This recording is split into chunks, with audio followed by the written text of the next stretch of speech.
Assalamualaikum warahmatullahi wabarakatuh.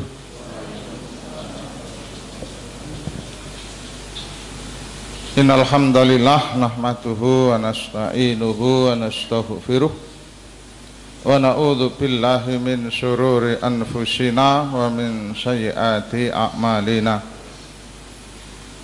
May yahdihillahu fala mudilla lahu wa may yudlil fala hadiya lahu. Asyhadu an la ilaha illallah wahdahu la syarika lah wa asyhadu anna Muhammadan abduhu wa rasuluh. Allahumma shalli wa sallim wa barik ala Muhammad wa ala alihi wa ashabihi ajma'in wa ba'd. Jamaah rahimakumullah, kita lanjutkan kajian kita mengenai salat sunnah, atau salat tatawu, salat nawafil, nafilah. Ada beberapa kemarin istilah sudah kita jelaskan, mengulang sedikit. Jadi salat sunnah fungsinya adalah di antara fungsinya menyempurnakan.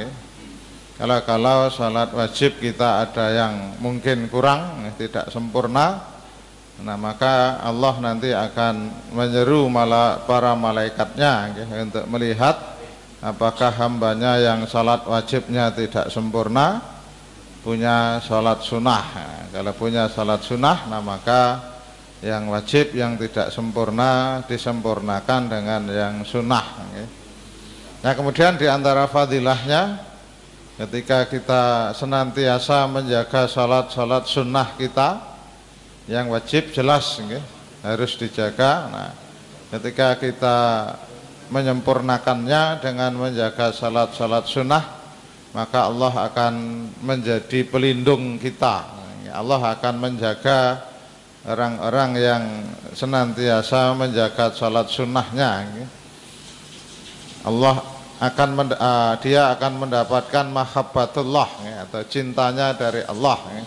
Karena barang siapa yang selalu berusaha mendekatkan diri kepadaku dengan yang sunnah nawafil, maka aku pasti akan mencintainya. Maksudnya Allah akan mencintainya, dan ketika Allah mencintainya, maka Allah akan menjaga pendengaran, Allah menjaga penglihatan, dan seterusnya.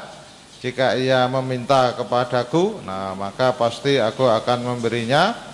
Wala inista'adzani, dan jika ia mohon perlindungan padaku, pasti aku akan melindunginya. Hadis riwayat Bukhari nomor sekian. Kemudian hadis berikut, ini masih tentang keutamaan salat sunnah, dari Rabi'ah bin Ka'ab al-Aslami. Beliau salah seorang sahabat, termasuk ahlus sufah. Jadi ahlus sufah itu para sahabat yang tinggalnya di emperan masjid, tidak punya rumah, dikenal orang yang pas-pasan, bahkan miskin. Dia tinggalnya hanya di emperan masjid. Nah di antaranya Rabi'ah bin Ka'ab ini, yang mana Rabi'ah bin Ka'ab itu senantiasa menyediakan air wudhu Nabi ketika sholat malam. Nah maka di sini diceritakan juga, ini saya potong aja hadisnya. Jadi setelah Rabi'ah bin Ka'ab ini menyiapkan air wudhu untuk Rasulullah, untuk wudhu salat malam, maka kemudian Rasulullah memberi tawaran kepada Rabi'ah bin Ka'ab. Qalali, berkata kepadaku an-Nabi sallallahu alaihi wasallam, mintalah padaku. Rabi'ah, kamu mau minta apa? Jadi Rasulullah memberi tawaran. Fakultu, maka aku pun mengemukakan permintaan, as'aluka murafaqataka fil jannah. Aku meminta agar aku bisa menemanimu di surga. Aku memohon agar dapat menyertai baginda di surga. Ini terjemahnya begitu. Padahal maksud Nabi kan mau minta di dunia ini, mau minta makanan atau mau minta pakaian. Faqala au ghairu dzalik, yang lain. Bukan itu yang aku maksud, kan. Tadi minta makanan, minta pakaian atau yang lain, qultu. Maka aku pun menjawab, huwa dzaka.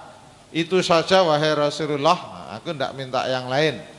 Qala, maka Rasulullah pun menjawab permintaan dari Rabi'ah bin Ka'ab. Kalau memang hanya itu permintaanmu, maka fa'inni, bantulah aku ala nafsik, untuk keperluanmu, agar keinginanmu tercapai, bisa menemaniku di surga, bikas rotis sujud, yaitu dengan memperbanyak sujud. Nah, para ulama menjelaskan bahwasanya yang dimaksud memperbanyak sujud di sini adalah menjaga salat-salat sunnah. Kalau salat wajib kan tidak bisa ditambah. Nah, kalau salat sunnah kadang dikerjakan, kadang tidak. Nah, maka hadis ini oleh Ibnu Hajar Al-Asqalani ketika menulis kitab Bulughul Maram, hadis ini ditulis nomor 1.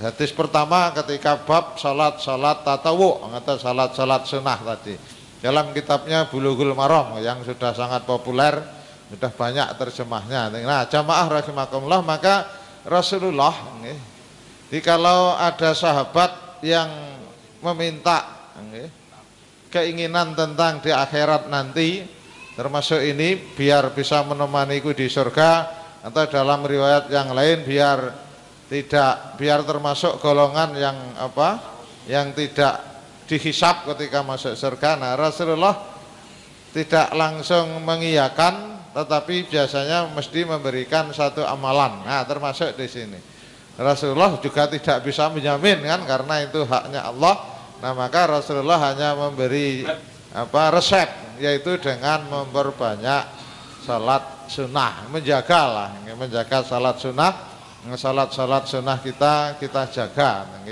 Yang kemarin sudah saya sampaikan, minimal salat sunnah itu yang kita jaga rawatib, sebelum atau sesudah salat wajib. Saya katakan kemarin salat sunnah paling ringan, tinggal takbir, sudah punya wudhu, pakaiannya juga sudah suci, bahkan kita juga sudah berada di masjid kan, tinggal takbir aja itu kan.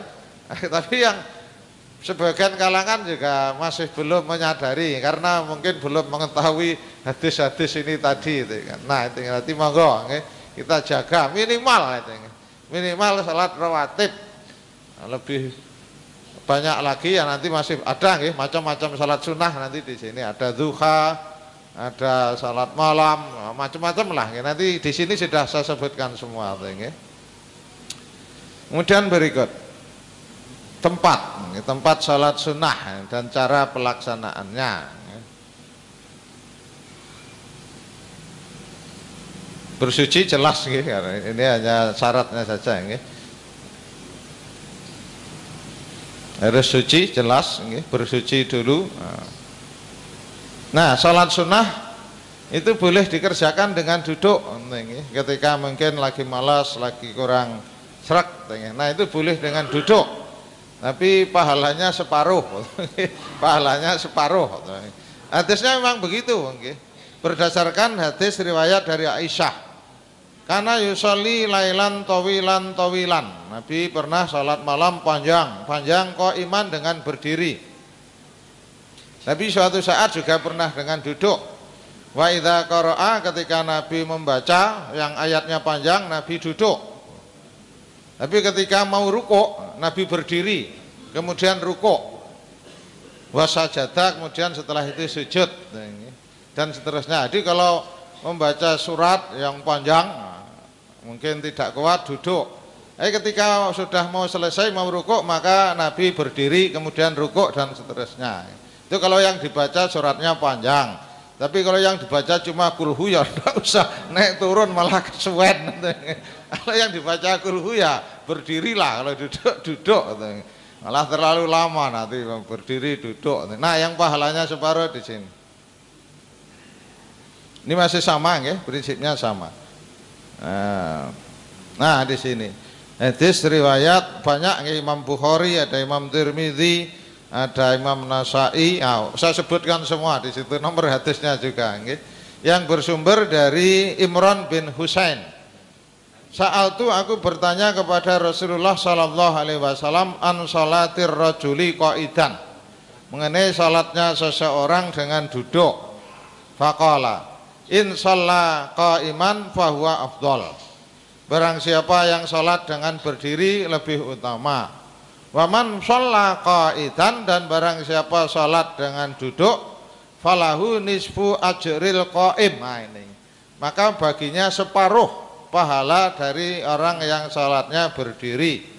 Waman shalla qaiman, nah, mungkin duduk juga malas, mungkin lagi kurang semangat lah, salatnya dengan berbaring, dengan tidur. Falahu nisfu ajril qaid, maka pahalanya separuh dari orang yang salatnya duduk, seperempatnya yang berdiri.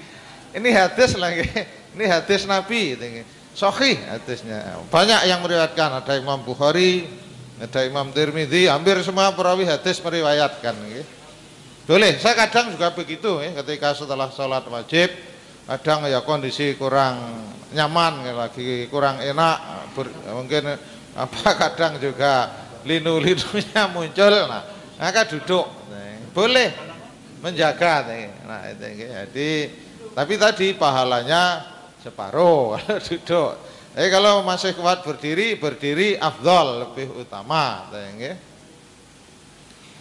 Begitu, monggo kalau mau dipoto. Tapi kalau mau ngopi filenya boleh ya, di filenya boleh dikopi di sini. Filenya boleh dikopi. Dapat dikerjakan dalam perjalanan, ketika naik kendaraan. Di sambil naik kendaraan, nah waktu itu ya karena yang dinaiki onta. Kalau sekarang ya bahaya, kalau naik motor sambil sholat itu bahaya, apalagi rame, kan. Ya kalau sekarang cukup berzikir lah, baca Al-Quran, monggo. Tapi kalau sholat, saya kira kok bahaya kalau sekarang. Jadi kalau naik bis kita hanya penumpang ya boleh, Ro'a itu aku melihat Rasulullah Sallallahu Alaihi Wasallam bahwa alar rohilah, ketika di atas kendaraan, yusabbihu, beliau mengerjakan salat sunnah. Beliau memberi isyarat. Nah, ketika salat hanya memberi isyarat biroksihi, kibala ayi wajuhin tawajaha, kemanapun arah kendaraan itu menghadap. Jadi menghadapnya kemana saja, bahkan waktu itu. Di sini apa terjemahnya? Beliau memberi isyarat dengan kepalanya dalam rukuk dan sujud ke arah manapun unta menghadap, kan? Dan beliau tidak pernah melakukan hal itu dalam salat fardu. Nah, kalau salat wajib tidak pernah. Walam yakun Rasulullah Sallallahu Alaihi Wasallam yasna'u dzalika fi salatil maktubah. Ini kalau salat wajib berhenti, turun dari kendaraan. Pernah Rasulullah Sallallahu Alaihi Wasallam salat di atas untanya di dalam perjalanan ke arah manapun unta itu menghadap. Kalau salat sunnah dibolehkan. Tapi kalau salat wajib dalam riwayat itu ketika takbiratul ihram menghadap ke kiblat. Nah, setelah itu kemanapun arah unta menghadap tidak masalah, kan? Bahwa Rasulullah Sallallahu Alaihi Wasallam apabila sedang dalam perjalanan hendak salat tatawu, beliau menghadapkan untanya ke arah kiblat. Oh ini, jadi yang pertama kali tetap dihadapkan ke kiblat, lalu bertakbir dan sholat menghadap ke arah manapun unta itu menuju. Jadi ya kemanapun menghadap tidak masalah. Tapi kalau sholat wajib, nah tetap turun. Biasanya turun dari kendaraan. Dapat dikerjakan di rumah, di masjid ataupun di rumah. Tapi kalau sholat sunnah itu yang paling utama pada dasarnya malah di rumah. Anan Nabi Sallallahu Alaihi Wasallam qala, beliau bersabda, fasallu ayyuhan nas fi buyutikum, wahai sekalian manusia, salatlah kalian di rumahmu. Fa inna afdhala salatil mar'i fi baitihi, sesungguhnya seutama-utamanya salat seseorang adalah di rumahnya. Ilas salatal maktubah, kecuali salat wajib. Yang paling utama kalau salat sunnah di rumah. Hadis riwayat Bukhari, Imam Muslim, Imam Tirmidzi, Imam Abu Dawud, Imam Ahmad nomor sekian dan sekian dan seterusnya. Tadi bersumber dari Zaid bin Sabit, sama berikut juga bersumber dari Zaid bin Sabit, bahwasanya Rasulullah Shallallahu Alaihi Wasallam bersabda, "Salatul mar'i fi baitihi afdalu min salatihi fi masjidi hadza." Salatnya seseorang di rumahnya lebih baik daripada salatnya di masjidku ini, ilal maktubah, kecuali salat wajib. Kemudian dalam riwayat yang lain bersumber dari Jabir bin Abdillah, bahwasanya Rasulullah Shallallahu Alaihi Wasallam bersabda, "Idza qadha ahadukumus shalah fi masjidihi," jika salah seorang di antara kalian telah selesai salat di masjidnya, fal yaj'al li baitihi nasiban, maka hendaklah dia memberikan bagian rumahnya min salatihi untuk salat. Di rumahnya juga diberi jatah untuk salat. Nah, salat sunnah tadi. Fa innallaha, karena Allah, ja'ilun fi baitihi, menjadikan di rumahnya min salatihi, karena salatnya itu khairon, sebagai kebaikan. Jadi dalam riwayat yang lain akan memberikan sinar, memberikan cahaya. Nah jamaah rahimakumullah, jadi memang salat sunnah itu yang utama di rumah. Tetapi ketika di rumah malah tidak bisa mengerjakan, nah, di masjid juga tidak masalah. Dari rumah jauh, nanti sampai rumah malah keganggu anaknya, cucunya, maka di masjid tidak masalah. Tapi rumah memang seharusnya diberi jatah. Mungkin ketika sholat duha, sholat malam, tentu sholat malam. Di prinsipnya tadi, ketika kita merasa kalau di rumah malah tidak bisa mengerjakan, mungkin ada gangguan, mungkin rumahnya jauh, nanti di tengah jalan batal, mau wudhu lagi sudah males. Nah, di masjid juga tidak masalah.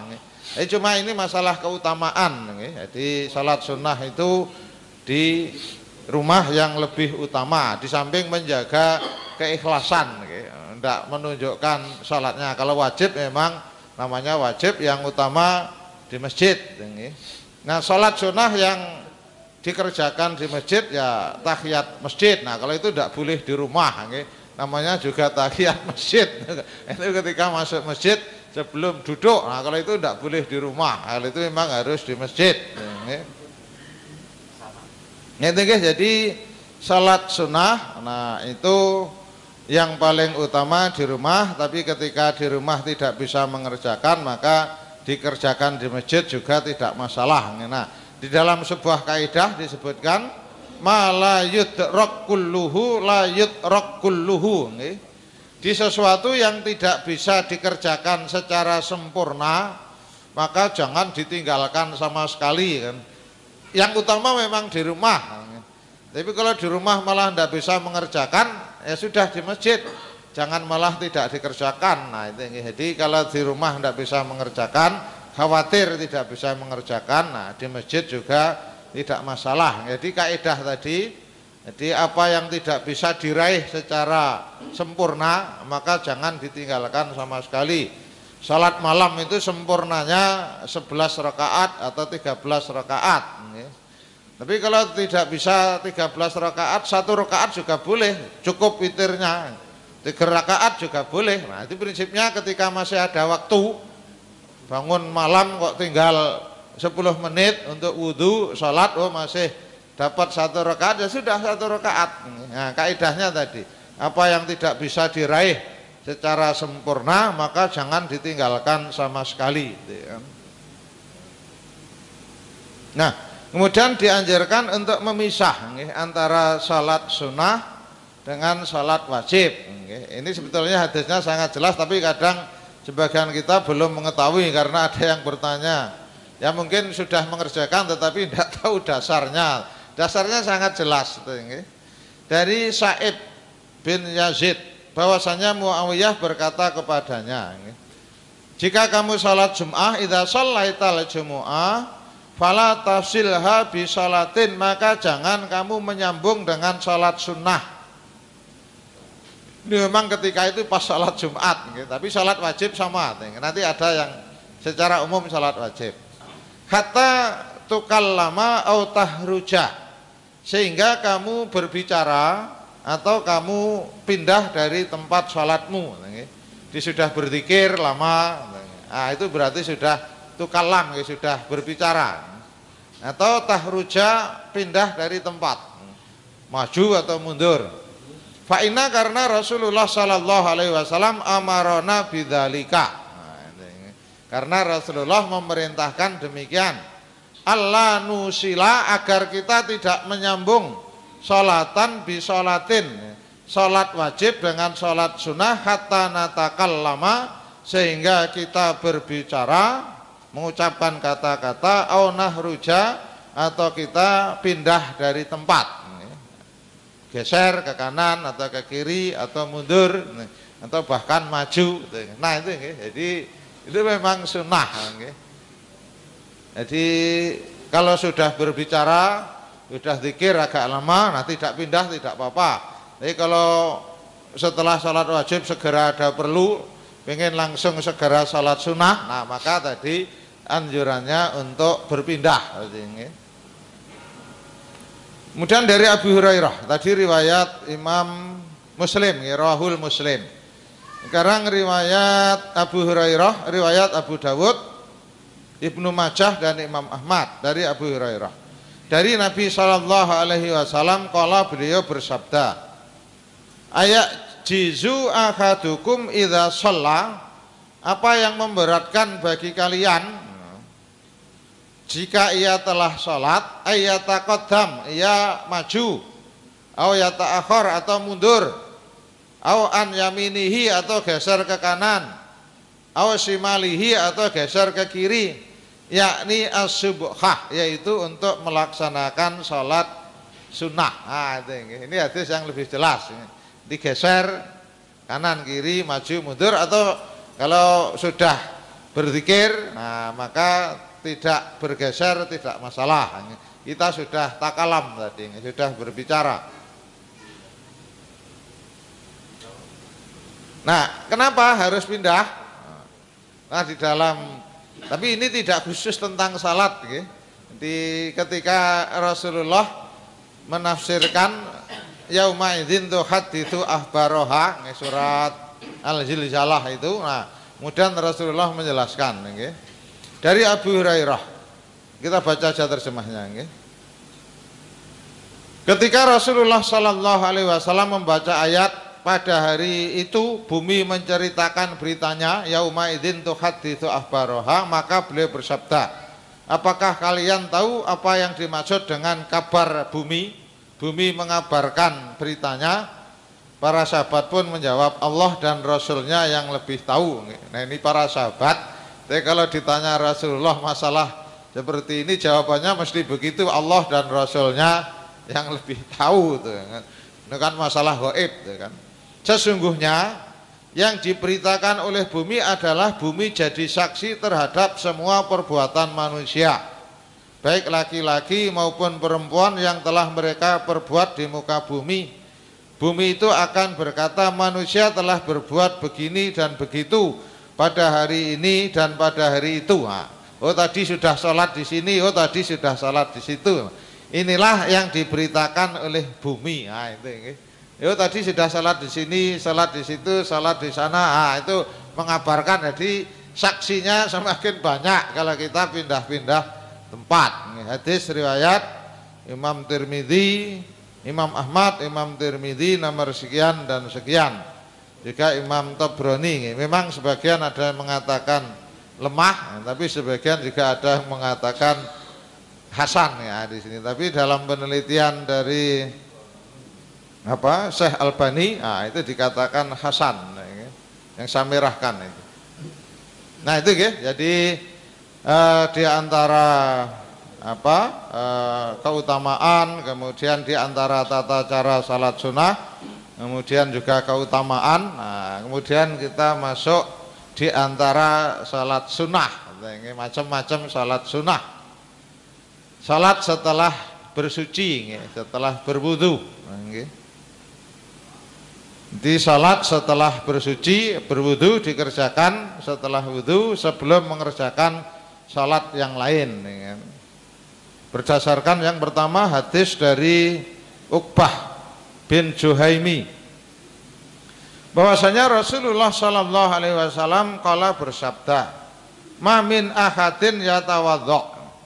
Tidaklah seseorang berwudu, fayuhsinul wudu'ah, kemudian dia membaguskan wudunya. Yang dimaksud membaguskan wudunya, dulu sudah pernah kita jelaskan ya, tentang kaifiyah wudu, menjaga hal-hal yang sunnah ya.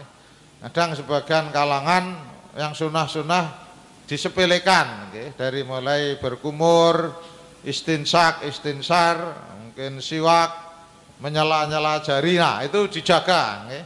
Fayuhsinul wudu, nah di sunnah-sunnah wudu dijaga betul ya. Wa yusalli raka'ataini, kemudian dia salat 2 rakaat, yukbilu biqalbihi wajhihi, yang dia ketika salat itu untuk mencari ridha Allah alaihima, atas kedua rakaat itu, ila wajabat lahul jannah, kecuali dia pasti akan mendapatkan surga. Jadi dengan 2 rakaat setelah wudu, nah, dia dijamin akan mendapatkan surga.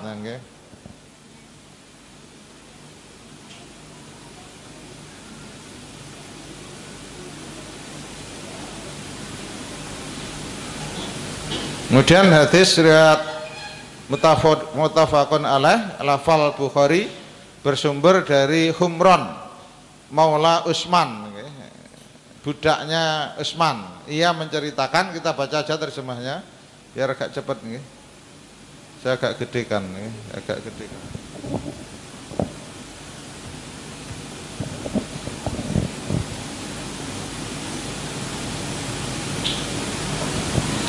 Bahwa ia telah melihat Utsman bin Affan minta untuk diambilkan bejana berisi air, lalu dia menuangkan pada telapak tangannya 3 kali. Nah ini diantara sunnah wudunya, membasuh keduanya, lalu memasukkan tangan kanannya ke dalam bejana, lalu berkumur, lalu masukkan air ke dalam hidung, istinsar, kemudian membasuh wajah 3 kali, kemudian membasuh kedua tangan hingga siku 3 kali, kemudian mengusap kepala, kemudian membasuh kedua kakinya 3 kali hingga kedua mata kaki. Setelah itu ya berkata, Rasulullah Shallallahu Alaihi Wasallam bersabda, barang siapa berwudu seperti wuduku ini, kemudian dia sholat 2 rakaat dan tidak berbicara antara keduanya, maka dosanya yang telah lalu akan diampuni. Tapi ini ada syaratnya, begitu wudu langsung segera sholat, karena ada keterangan tidak berbicara, la yuhaddisu bihima, jadi tidak berbicara memang. Jadi ketika wudu kemudian setelah itu langsung sholat, belum berbicara, nah, maka dosa-dosanya diampuni. Kemudian dari Abu Hurairah, bahwasanya Nabi Shallallahu Alaihi Wasallam qala li Bilalin, bertanya kepada Bilal. Nanti sumbernya dari Abu Hurairah, yang Abu Hurairah mengetahui atau berada di sampingnya ketika Rasulullah bertanya kepada Bilal.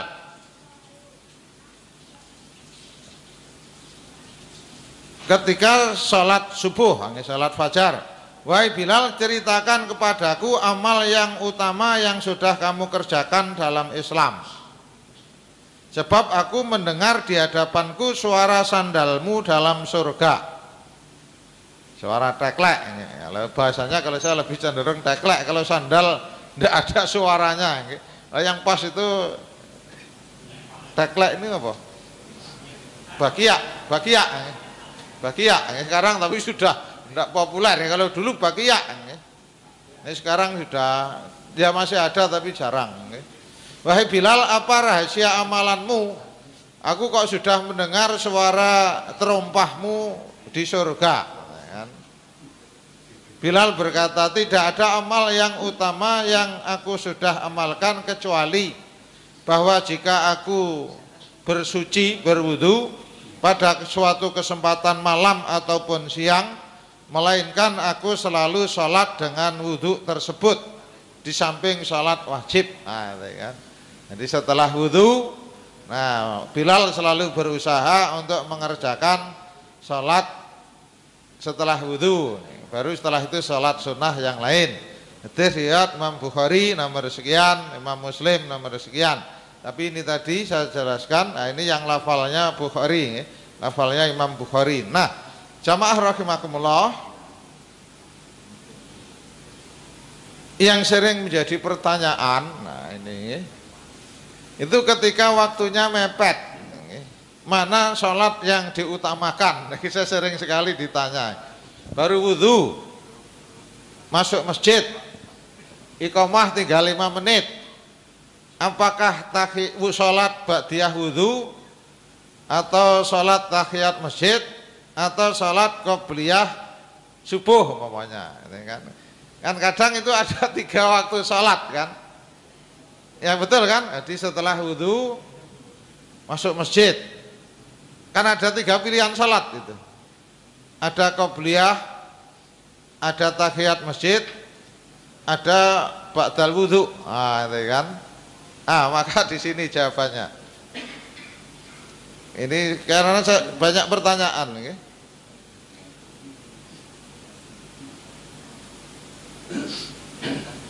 Di jamaah rahimakumullah, jadi sebagian ulama, jadi memang ada yang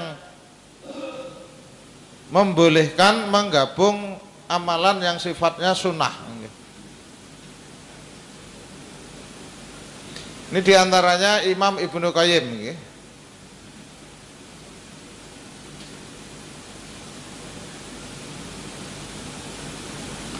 Ini di dalam kitabnya Al-Fawaid nomor sekian. Qala Ibnu Qayyim, bagaimana cara mendapatkan banyak pahala dengan satu amalan? Nah, di sini qala Ibnu Qayyim. Kita baca aja terjemahnya. Ibnu Qayyim berkata, menggabungkan niat beberapa ibadah ke dalam satu ibadah merupakan perkara yang agung, lagi mulia. Tidak ada yang mengetahuinya kecuali hamba yang berilmu lah, bukan jujur lah, kalau saya bahasanya tidak enak kalau jujur. Orang yang tahu lah, orang yang faham, orang, kecuali orang yang kemarin cuma saya copy aja, orang yang memahami, memiliki ilmu yang luas, karena dia mampu memasukkan beberapa ibadah ke dalam satu ibadah secara bersamaan, dan semua ini merupakan karunia Allah yang diberikan kepada siapa saja yang dikehendaki.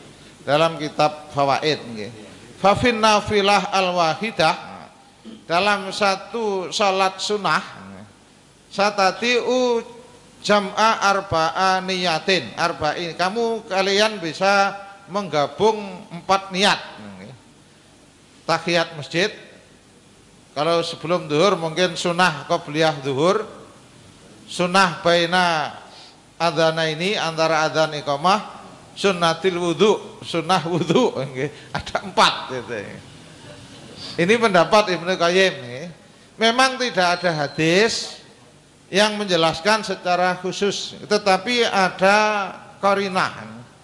Qarinah itu tanda-tanda hukum, karena Rasulullah di dalam riwayat, nanti kalau membahas bab salat malam, Rasulullah itu setelah salat malam, kalau Rasulullah salat malamnya di rumah, karena Rasulullah sudah bersabda salat yang paling utama di rumah tadi kan, salat sunnah.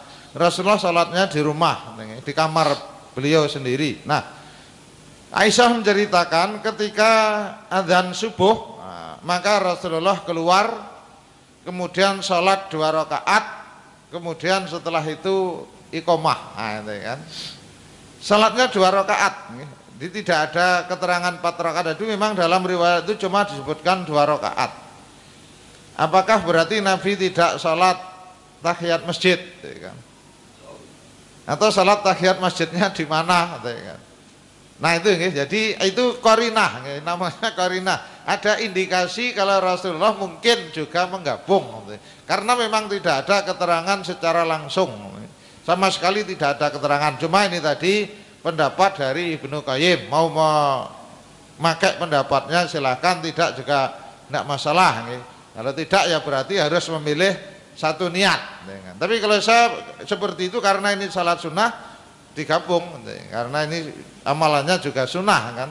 Karena kita memilih mana yang harus kita utamakan, ya sudah, karena sunnah digabung. Kalau saya sepakat dengan pendapat Ibnu Qayyim ini tadi. Demikian juga As-Sa'di. As-Sa'di ini ulama kontemporer, ulama Saudi Arabia. Tapi ini terjemahnya belum lengkap. Beliau penulis tafsir namanya tafsir Taisur Rahman. Min nikmatillah, di sini. Cuma beda bahasanya dengan Ibnu Qayyim, tapi maksudnya sama. Di antara nikmat Allah, annal amal wahidah, bahwasanya satu amal yakumu maqamal amal, bisa mencakup beberapa amal. Fa idza dakhalal masjid, jika dia masuk masjid, waqta huduril ratibah, bersamaan disunahkannya sholat rawatib, wa shollar rakaataini, kemudian dia sholat rakaat, yanwi, kemudian ia meniatkan annaha ratibah, yang ia niatkan itu sholat rawatib dan juga tahiyat masjid, maka khasula lahu fadluhuma, maka ia capai fadilah kedua sholat itu. Ini pendapat As-Sa'di, penulis tafsir Taisirur Rahman.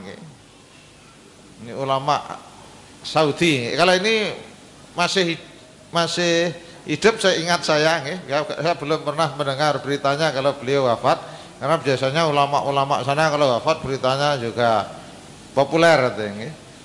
Wa kadzalika, demikian juga idza ijtama'ati sunatul wudu ma'ahuma, demikian juga ketika sholat sunnah setelah wudu bertemu dengan salah satu sholat sunnah yang lain, maka dia juga boleh melaksanakan yang tadi digabung tadi, tahiyat setelah wudu kemudian dengan tahiyat masjid.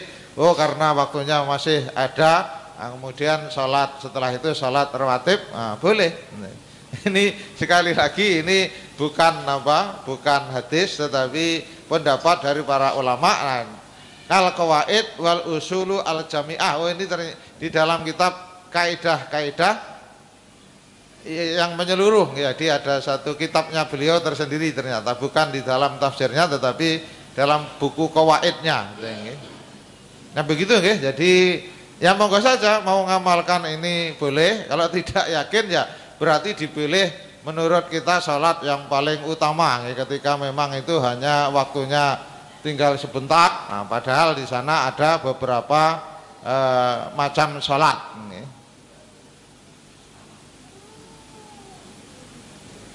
Keutamaan sholat ba'diyah wudu tadi sudah di atas hadisnya, memperbaiki wudu tadi. Jadi membaikkan wudu yang dimaksud menjaga sunnah-sunnah dalam wudu. Jadi masih banyak yang kadang menyepelekan tentang sunnah wudu, biasanya hanya mengambil yang wajib-wajib saja. Nah kalau kita hanya mengambil yang wajib saja, nah maka kita tidak mendapat fadilahnya ini, karena dalam hadisnya memang ada kata-kata fayuh sinul wudu, kemudian yusalli rakaatain, kemudian sholat 2 rakaat, yukbilu biqalbihi, betul-betul ikhlas, tenang menghadapkan hatinya kepada Allah, dan wawajhihi, jadi ikhlas karena Allah, alaihima, atas 2 rakaat itu, maka wajabat lahul jannah, maka dia wajib mendapatkan surga. Nah jamaah rahimakumullah, jadi kembali ke tadi menggabung niat tadi, Ibnu Qayyim juga mengatakan bukan hanya ketika salat, tetapi termasuk juga puasa. Di yang terbiasa umpamanya puasa Senin Kemis, suatu saat Senin Kemis itu bertemu dengan puasa Arafah umpamanya, yang dia sudah terbiasa, nah maka boleh digabung. Umpamanya pas hari Arafah kok kebetulan Senin, padahal dia sudah terbiasa Senin Kemis. Nah di situ niatnya juga boleh digabung ya, atau puasa Asyura, nah, niatnya boleh digabung karena memang kebiasaan. Tapi kalau tidak terbiasa tidak boleh juga, wong tidak terbiasa karena tidak terbiasa kan, kok enak banget wong tidak terbiasa. Seperti Rasulullah, nanti insya Allah akan ketemu hadisnya. Di Rasulullah itu ketika beliau ketiduran dari salat malam, Rasulullah pernah di salat, tidak salat malam karena begitu lelah habis dari perjalanan, nah bangunnya sudah subuh, nah, maka Rasulullah kemudian salat subuh. Nah kemudian Aisyah menceritakan, nah kemudian Rasulullah salat 12 rakaat sebagai pengganti salat malamnya. Jadi ada keterangan begitu. Jadi salatnya tapi 12 rakaat, tidak 11 atau 13, karena kalau waktunya siang, nah witirnya ditanggung maghrib, karena maghrib itu witirnya siang. Jadi di situ memang disebutkan, jadi ketika malam, jadi Rasulullah tidak sempat salat, nah maka salatnya diganti di waktu duha 12 rakaat. Nah kemudian di sebagian kalangan mengatakan itu salat duha 12 rakaat maksimal, padahal itu sebetulnya dalam riwayat bukan salat duha tetapi salat pengganti dari salat malam. Tapi para ulama juga tetap memberi keterangan bagi yang terbiasa salat malam kemudian ketiduran, nah maka salatnya boleh diganti di waktu duha. Yang tidak terbiasa salat malam ya tidak boleh salat malamnya di waktu duha, kok enak banget gitu ya. Jadi kalau tidak terbiasa ya tidak usah ya salat duha saja. Bagi yang terbiasa salat malam kok ketiduran, nah maka sekali lagi itu boleh diganti di waktu duha, karena sudah isya. Nah insya Allah kita lanjut minggu depan. Monggo kalau ada pertanyaan, mungkin ada yang kurang jelas, nah bisa ditanyakan lewat SMS. Insya Allah akan kita jawab pada pertemuan berikut. Demikian, semoga bermanfaat. Assalamualaikum warahmatullahi wabarakatuh.